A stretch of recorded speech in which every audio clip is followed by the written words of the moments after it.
राधे राधे सभी भक्तों को।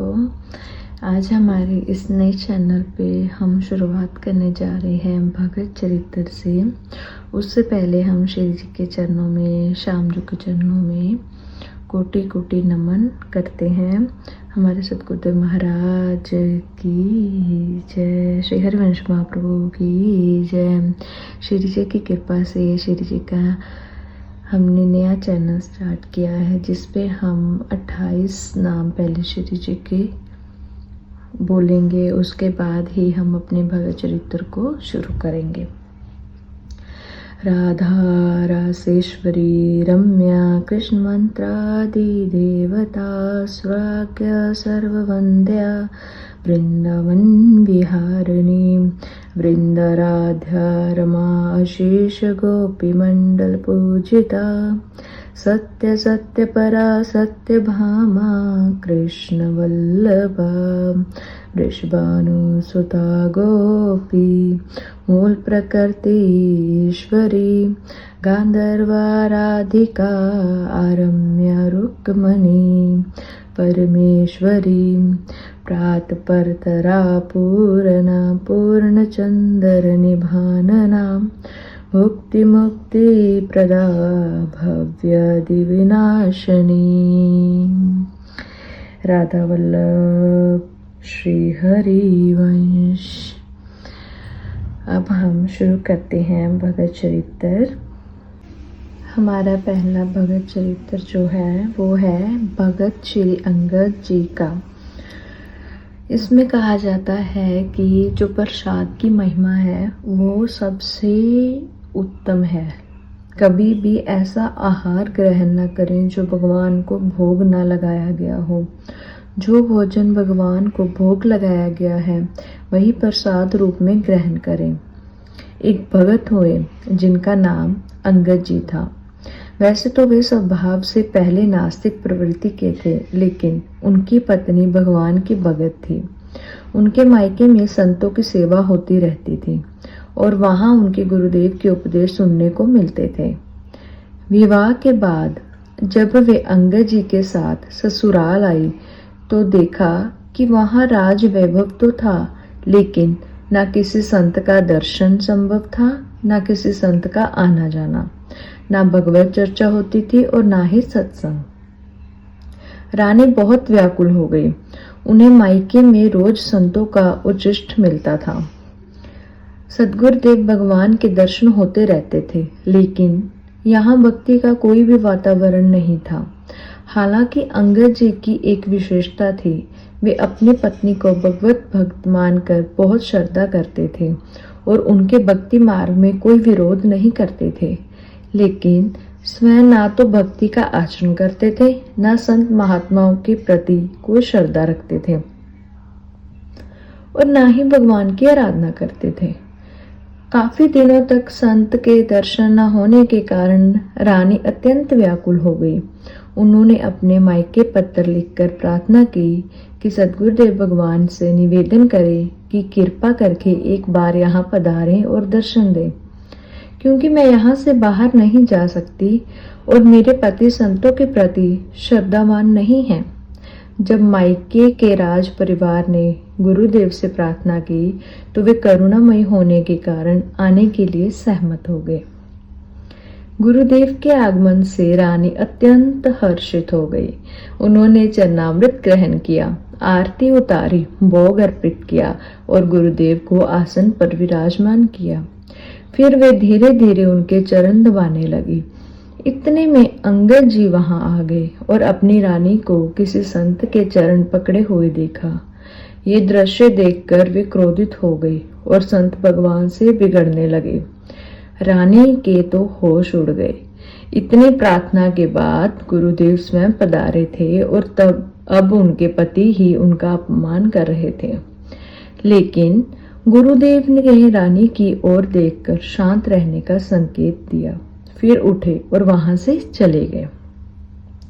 रानी ने दृढ़ संकल्प लेते हुए कहा, अब मैं अपना जीवन नहीं रखूंगी। जब मेरे गुरुदेव भगवान का अपमान हो गया तो ना मैं तुम्हारा स्पर्श करूंगी, ना तुमसे कोई वार्तालाप करूंगी। ना ही तुम्हारे घर का अन्न जल ग्रहण करूंगी। मैं अपने शरीर को नष्ट कर दूंगी, क्योंकि मेरे ही बुलाने पर मेरे गुरुदेव का अपमान हुआ। अंगद जी अपनी पत्नी पर अत्यंत आसक्त थे। उनकी ये प्रतिज्ञा सुनकर उनका हृदय व्याकुल हो उठा। उनके भी अन्न जल का त्याग कर दिया। उन्होंने भी अन्न जल का त्याग कर दिया। जब कोई दिन बीत गए तो वे अपनी पत्नी के चरण पकड़कर बोले, तुम जानती हो कि मैं तुम्हारे बिना नहीं जी सकता। कृपया मुझे बताओ कि तुम्हें कैसे प्रसन्न कर सकता हूँ। रानी ने कहा, यदि तुम सच में मुझे प्रसन्न करना चाहते हो तो हमारे गुरुदेव भगवान के चरण पकड़कर उनसे क्षमा याचना करो। उन्हें मनाकर वापस लाओ और यहाँ आकर उन्हें भोग लगवाओ। यदि वे यहाँ भोग ग्रहण कर लें तो हम उनका उच्छिष्ट पाएंगे और हमारी दिनचर्या फिर से पूर्ववत हो जाएगी। अंगद जी की भक्ति भाव से नहीं बल्कि अपनी पत्नी के प्रति आसक्ति के कारण वे उनके गुरुदेव के पास गए। उन्होंने चरण पकड़कर क्षमा मांगी। संतों का स्वभाव ही करुणामय होता है। कितनी भी बार कोई उनका अपमान करे, लेकिन जब कोई सच्चे हृदय से दंडवत करता है तो वे सहज ही कृपा कर देते हैं। गुरुदेव उनके साथ जाने के लिए मान गए। दोनों ने मिलकर उनके चरण धोए, भोग लगाया और फिर चरणामृत ग्रहण किया। हालांकि अंगद जी ये सब भक्ति से नहीं बल्कि अपनी पत्नी को प्रसन्न करने के लिए कर रहे थे। लेकिन जैसे ही गुरुदेव का चरणामृत ग्रहण किया, उनके हृदय में पश्चाताप होने लगा। वे सोचने लगे, मैं कितना नास्तिक रहा, संतों के प्रति कितनी दुर्भावना रखता था, और देखो ये संत कितने कृपालु हैं। और अब उनकी बुद्धि, जो पहले विपरीत चिंतन करती थी, अनुकूल चिंतन करने लगी। उन्होंने अपनी पत्नी से कहा, हमारा अब तक का जीवन व्यर्थ गया। कृपया मुझे बताओ कि भक्ति कैसे करनी चाहिए। धीरे धीरे वे ठाकुर सेवा में सहयोग देने लगे। अब बिना भोग लगाए वे कुछ भी ग्रहण नहीं करते थे। वर्षों से उनकी यही दिनचर्या बन गई। पहले ठाकुर जी को भोग लगाना और फिर केवल प्रसाद ही ग्रहण करना। साथ ही अंगद जी ने 4 पार्षद नियुक्त कर दिए, जिनका कार्य था कि जहां कहीं भी संत दिखाई दे उन्हें घर बुलाकर भोग लगाएं। अंगद जी बहुत वीर पुरुष थे और राजा के भतीजे भी थे। एक बार उन्होंने किसी राजा पर आक्रमण किया और विजय प्राप्त कर उसका मुकुट जीत कर ले आए। उस मुकुट में 101 हीरे जड़े थे, जिनमें से एक हीरा अत्यंत अमूल्य था। अंगद जी को इस विशेष हीरे का मूल्य और महत्व ज्ञात था।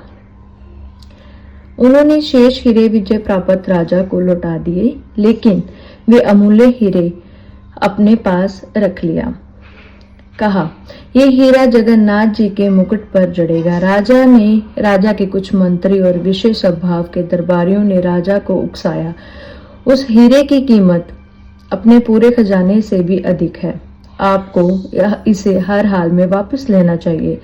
राजा ने विनम्रता से अंगद जी से आग्रह किया, कृपया वे हीरा हमें दे दीजिए। लेकिन अंगद जी अड़िग रहे, नहीं, यह हीरा हमने जगन्नाथ जी को अर्पित कर दिया है।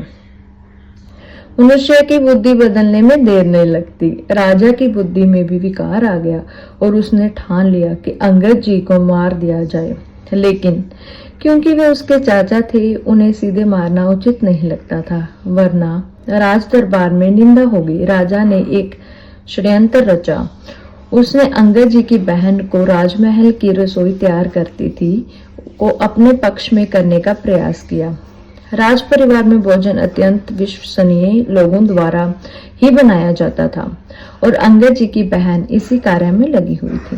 राजा ने उसे लालच देते हुए कहा, तुम जितना धन चाहोगी उतना दूंगा, बस तुम अंगद जी के भोजन में विष मिला दो। राजा ने अपने सामने विष लाकर दिया और उसे भोजन में मिलवा दिया। अंगद जी को इस षड्यंत्र का कोई आभास नहीं था। जैसा उनका नियम था, उन्होंने भोजन को पहले ठाकुर जी को अर्पित किया, भोग लगाया, फिर भोजन करने बैठे। अंगद जी की बहन की बेटी, जो प्रतिदिन उनके साथ बैठकर भोजन करती थी, अचानक घर से गायब कर दी गई थी। अंगद जी ने पूछा, बिटिया कहाँ है? उसे बुलाओ। बहन ने झूठ कहा, ये खेलने चली गई है। अंगद जी ने दृढ़ता से कहा, नहीं, जब तक वे नहीं आएगी तब तक मैं भोजन नहीं करूंगा। उनके इन शब्दों का गहरा प्रभाव उनकी बहन पर पड़ा। वे विचार करने लगी कि जो व्यक्ति मेरी पुत्री से इतना प्रेम करता है, क्या मैं उसे विष देकर मार सकती हूँ? अतः उसने रोते हुए कहा, भैया भोजन मत ग्रहण करना। अंगद जी चौंक गए। क्यों? वे फूट फूट कर रोने लगी। राजा ने मुझे प्रलोभन देकर प्रेरित किया था, मेरी बुद्धि भ्रष्ट हो गई और मैंने इस भोजन में विष मिला दिया। अंगद जी ने अपनी बहन से कहा, तुम्हें चिंता करने की आवश्यकता नहीं है, मैंने ये भोजन पहले ही ठाकुर जी को अर्पित कर दिया है। यदि ये भोजन विषाक्त था तो अब ये ठाकुर जी का प्रसाद बन चुका है, मैं इसे नहीं त्याग सकता। इसके बाद अंगद जी ने संपूर्ण भोजन ग्रहण किया, यहाँ तक कि जूठे पात्र भी चाट कर खा लिए। परंतु आश्चर्य की बात यह थी कि विष का उन पर कोई प्रभाव नहीं पड़ा। वे पूर्ण स्वस्थ और सुरक्षित रहे, जैसे कुछ हुआ ही नहीं। ये थी प्रसाद की महिमा। पूज्य पंडित ज्ञा प्रसाद जी महाराज कहते हैं, अर्पित किए बिना भोजन कभी मत ग्रहण करो। जब भी भोजन पाओ उसे ठाकुर जी का प्रसाद मानो। यदि तुम ऐसी स्थिति में हो जहाँ ठाकुर सेवा संभव नहीं है और भोजन सामने आ गया तो 1 मिनट के लिए आंखें बंद करो, अपने इष्ट देव का स्मरण करो, प्रभु को अर्पित करो और फिर 2-4 बार नाम जप कर ग्रहण करो। बिना प्रभु को अर्पित किए जल बिना पाए। ऐसा करने से आपकी बुद्धि शुद्ध और निर्मल हो जाएगी। जय जय श्री राधे श्याम, राधा वल्लभ श्री हरिवंश। हमारे इस नए चैनल को आप सब्सक्राइब कीजिए, लाइक कीजिए, शेयर कीजिए, ताकि हमें मोटिवेट दीजिए, ताकि हम इस चैनल पर और भी भगत चरित्र डाल सकें। और आप इसको जितना ज़्यादा हो सकता है उतना शेयर कीजिए और शिव जी की कृपा पाइए। जय जय श्री राधे।